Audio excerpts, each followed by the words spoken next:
It is exactly 35 minutes past the hour. Welcome back to Sunday Live here at Citizen Television. We're going to continue our conversation with Archbishop Anthony Muheria, head of the Nyeri Archdiocese. Archbishop, what is it about us Kenyans? We love to go all the way to the edge of the abyss, look over. Maybe we don't like what we see and then pull back. What is it about us? That's a very good question. I wish I could really give a good answer. But I think Kenyans we are rather strange people. I'll use that word because we've seen what happens to all our neighbors when they go into this kind of chaos. But we don't seem quite to learn. A few things that I think we need to get right. Kenyans, as we've seen, just to look at Shakahola, are tremendously gullible. We suffer from some sense of such of messianism, some guy to come and save us. And whoever sells some strange story or way of action so that I may get myself relieved, I may get what I have so much longed for, really convinces us so easily. So we are very gullible and therefore slightly volatile, I would say. But I also think, besides that, we Kenyans seem not to want to engage ourselves with good. Even our things, we spotlight the evil, the ills. So we bash ourselves so much. We're always saying we're a bad country, things are not working. And when people come, they tell you, hey, you have a wonderful country, things are going very well. So I feel that we have been somehow wired a little bit pessimistically, and therefore any pessimistic view gets a bit of resonance with us. But maybe deeper, while we claim to be religious, I do not believe that we Kenyans really follow deep-seated principles. And it's just driving on the road tells you that people don't respect one another, which is really the basic principle of any religion: love, respect. So I think we live a double life somehow, that we claim to be religious, that we go to worship, that we do a lot of good things that refer to God, but deep down God doesn't have a place in our hearts. So when a politician speaks the way we hear them speaking, and then I ask myself, does that man have God or that woman have God in their heart when they're speaking like that to their neighbor? I don't have a good answer. When a Kenyan is ready to throw a stone to another Kenyan because he has a car, or a Kenyan is ready to enter into someone's shop because he has a little more than that, I also don't have an answer. And also, when we don't care for the poor. So I think a Kenyan is we need to recover the true Kenyan. We need to recover the true Kenyan. But beyond that, maybe it's a good moment to just plead with our Kenyan people that the life of a Kenyan is worth so much, that our country is worth so much, that we really must treasure what God has given us. Is really the way we have been praised by all the African countries. It's something we must hold dear. But is not Kenya a lifeless kind of nation or lifeless object? Kenya is people. It's you, Jeff, it's me, it's you, Vicky. It's that I must love and respect the treasure that each other is. And then that means we are then able to work together. We are so different. We have different political positions. We have different aspirations, different religions, creeds, but still there is some fiber that keeps us together. And that fiber is the one which is loosened, is getting lost by all this cacophony, by all these new songs and drums of war. And the Kenyan seems to love too much these rhythms without knowing what song we are singing. And this song is not a good song. The song of violence is not a good song. And the song of hatred is not a good song. Hatred breeds very soon seeking people to hurt. And very soon the heart brings death. And that's what we've seen in Shakahola. That's what we've seen in Lodiani. And I think we have become numbed, a bit numbed to really the plight of people, to empathy, that death doesn't seem to shudder us. We seem, like 400 people have died in Shakahola. We don't have not even one answer. And then we just say, okay, that's very interesting. Now, please serve me the water. please serve me the tea. It's not a non-issue. This amongst the leaders, this amongst us, even amongst the religious leaders. So I think Kenyans must recover their soul. And that soul is their conscience. And it's not just speaking religiously. I just think that we must recover our humanity, because that's what has been eroded tremendously. I can only insult someone who I have dehumanized, because if he is my sister, he's my brother and she's my sister, I won't just treat her like dirt. So I think it's a chance today, and it's a chance even with all the difficulties that we have, to huddle together like little children when it's cold. We are all suffering, but let's huddle together and we get a little warmer and find a solution. But let's not now fight over the blanket. Let's not tear the blanket. Let's not tear the country apart. We are steeped on just pitting the leaders one against the other. Let's change the script. It's not about who is a leader. It's not about which political party. It's about us. It's about life. And it's about that we are Kenyans, and we must really safeguard it. If only that would come down all the way to the leadership, from the president to all the leaders, to each one who has been given that, to us, we who are down there, the lead, the citizenry. If that comes through, then we will have a tremendous Kenya. Different, diverse, various political, allowing dissent, allowing other opinion, and we'll be good. We're good to go. Archbishop, you know, we saw the efforts to have bipartisan talks fall through not too long ago. Yes. If we were to get both sides of the political divide back to the table, what form should those talks actually take? My thoughts, and I don't think I'm an expert, I'll just give an opinion. My thoughts is that those talks should first not focus on individuals. Our politics should now cease being person-driven, away from the individuals and the persons. Those talks should speak about, can we work towards improving the plight of the poor? First, the cost of living. What is it? Because opposition should hold government accountable, should ask the questions. Why has the fuel gone up in 1 year, 80 shillings? How come the unga is now at 220 and we had promised it to be down there? So those are questions. And how can we get it back to 150? And how? These are the questions. Is there something we can do? So a conversation about which we can resolve something and get a path. So first is the cost of living. Second, in my view, is the concern of the general feel of the economic situation we are finding ourselves in. It's across the world, it's global, but it touches our Kenyans, and especially those in the lower economic bracket, much more. The fact that, for example, I just think that the leadership sometimes loses touch with the ground, that the increase of fuel means increase of fare, and that 100 shillings increase of fare per day is 1,500 for a poor worker. And that's what you pay in a little room up there in Kangemi. And up there is 2,500. So I think we have to break it down to what does it mean, what we are doing, how is it hurting the Kenyan, and especially the one in the lower bracket. The talk should be that. The talk should also be ways of reforming so that we don't end up here. And it's not so much about the system. It's not need of going back to the BBI. But I think the way of how do we collaborate and how can we improve our relations and communications? How can opposition have a way which is systematized or that is institutionalized of communicating with the government? Which are the fora that we must have where we have standing, organic meeting points where you hold us accountable and where we give you an account and you can ask the question? That's what we must hold. It's not just, it can be a once-off. It must be something that continuous. And Parliament, how can we make Parliament an organ that is answering to the reality and not a manipulation tool? These are questions that in that table we must take.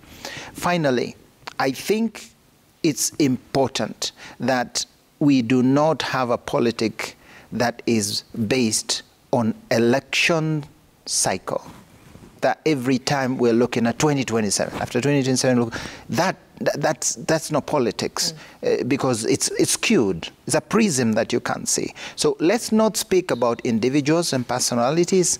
Let's not speak about election cycle. Let us address, even now, the EABC needs to be addressed. How do we go ahead about the EABC? Because that's absolutely important. Can we at least agree on that and move ahead? These are the areas where we do need and to speak about. And it's not only the parties that they are the stakeholders. And those stakeholders also have a voice and an opinion. Archbishop, looking ahead to this week, a 3-day mandamano is unsustainable. Something has got to give, because businesses and just about everything will grind to a halt. What needs to be done for sanity or level heads to prevail? I do believe that the first plea we are making, and we continue making it, and I really believe that it's God's plea. I mean, all the leaders have said it. All the religious leaders have told our leader of Azimio that kindly reconsider. Kindly reconsider. This is not just about sustainability. It's about the risk we have even of losing more life. Is that the opposition's role is not to make sure that nothing goes in terms of the economy. It's not to paralyze a country. We have to get away from the script that seeks to bring a country to a halt, but to a script that brings the plight, those issues, the rights up for discussion. That's what demonstrations are meant to be, to tell the government and whoever needs to be told, these are the issues. They are not meant to make the government unable to deliver. But it's not about government. Right now, really, it's about the very economy that currently is so bad is going to be hurt even further. And by the way, the ones whose shops and businesses are going to be affected are not the super wealthy, are not the top, because those ones have got dogs, those ones have got radar, those have got gates that you can't break in. It is the poor mama mboga. It is the shops that are middle class, which don't have very good doors. The people who are going to die are not going to be the top, if God forbid, and I pray that no one dies, and I pray that there can be some bit of sanity, as you say, but normally it'll be someone's daughter who already is pitted in poverty. Surely do we spiral poverty? Do we now weave misery with the threads of poverty in order to get messianism? So I think our plea is just, it shouldn't be. It's true. It might be they are in their right. The Constitution grants them the right to do so.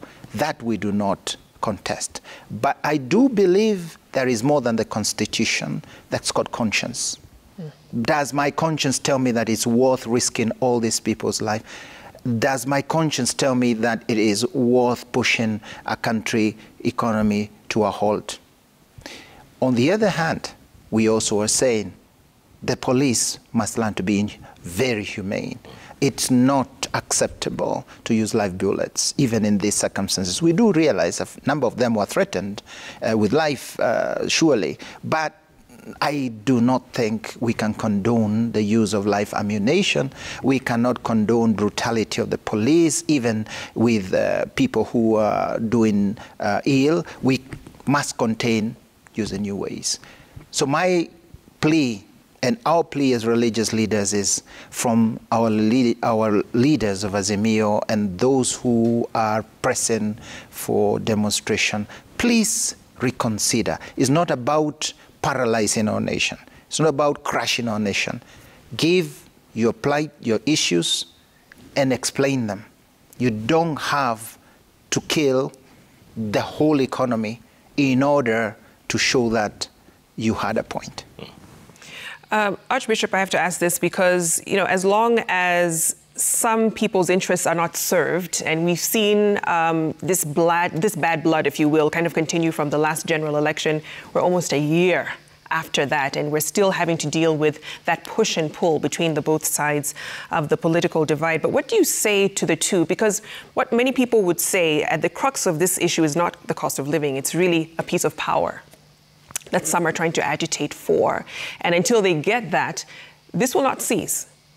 And you talked about, what form the talks should take. The third point you pointed out was the fact that, the structure of power and how we move forward in terms of governance, that is the biggest, agenda on the table, if you think about it. But what do you tell those leaders who are looking for power and yet would probably come under the guise of other interests, such as cost of living or something else? Many times we do see what you refer to, Vicky, that there may not be honesty, total honesty in what is being agitated for.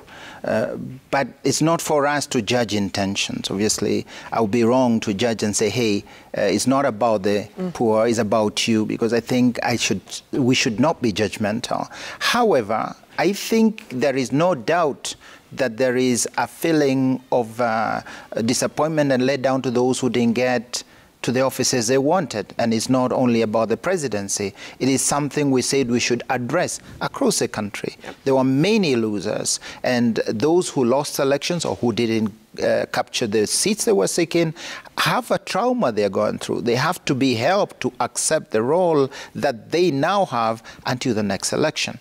I would say here that there is need of a discussion that is a bit more prolonged, a discussion that is a bit deeper about how in this nation, our governance can be improved. And that has been a discussion even before the previous election, and several ideas were floated. But there has to be goodwill on the part of politicians, because we don't speak about it. The two underlying ills that make this very discussion very difficult amongst leaders and amongst those who come on the table to discuss those long-term solutions is greed. I want it all. And I want a lot of power, and I want it all. I don't want to share it, because those before me had it all. I must have it all. So there is a kind of freezing on the institution that was there before. I would like to be like that. So I think we need to be humble enough to sit down and discuss about models that can improve our governance. But that, again, is a role of those who are expert in governance to advise us. We as church and as religious leaders actually feel that discussion is more about the discussion that the center of all politics must be, how do we serve the Kenyan and especially the poor? Because if we don't have that, the sharing of power is merely self-serving for the leaders. I move off, musical chairs, there's a new leader, I have my turn, but really we don't have that concern. Yeah. We must touch ground. We must know how at the ground people are feeling. And that's why today we plead also for the government to listen to the plight of the Kenyans. We spoke about it in the finance bill, and the finance bill needed to be tweaked because it is hurting very badly the Kenyan who is down there in the lower bracket. But the silence or the ignorance, I think we need to talk a lot even about how we lead, not by decree. This is the other thing we are saying, that anyone in government makes declarations. Yep. And there is no one studying the issue. And with those declarations, one discordant with another, we end up in a chaos. But it's all about power. I've said it because I have this position in education, in health, etc. We need a structured way of governance. We need people to be accountable and have jurisdictions and have limits. We can't have limitless powers of decree of anything. So these are the things that we need to discuss, so that also the Kenyan has a chance to come back and give an opinion. Public participation must be actual public participation. Yeah. Finally, real quick, the leaders have to rein in their rogue lieutenants. They have to rein them in because Indeed. the language is getting more foul and it's raising tension levels on both sides. Something will give eventually. So these leaders have to rein in these rogue lieutenants. We plead with them this escalation that should not have been, by the way, in the first place. And obviously showing life-threatening, we've already been threatened. That brings very, very vile thoughts and very vile feelings. I think we are Kenyans and we are believers in God. If we are, then our leaders must call their lieutenants to a meeting and tell them it cannot continue like this. We must change the way we are doing this. And Azimio and the whole leaders must listen to this, that it's not about just demonstration. It's about individuals and persons. Can we speak? Can we look for a solution? Can we really give life and not death? So that we are not led into that path of death and hate and destruction. We are fighting for a blanket. Let's not tear it apart. Let's know how to huddle and to use a blanket a little together. That's what we have, our Kenya. Let's not, even if we are different size, we all can actually find solutions. Absolutely. Archbishop Anthony Muheria, always a pleasure talking to you. Thanks so much for your time. Keep talking. Thank you for having me. And please, that sanity has got to prevail. Thank you. Archbishop Anthony Muheria says, don't tear the blanket. Keep it intact. Absolutely. Yeah. Great words, great words. We still have plenty more ahead, folks. Stay with us. There's a feature for tonight you wouldn't want to miss. Stay with us. In the meantime, keep tweeting at Kanengajeff. At Vicky Rubadiri. At Citizen TV.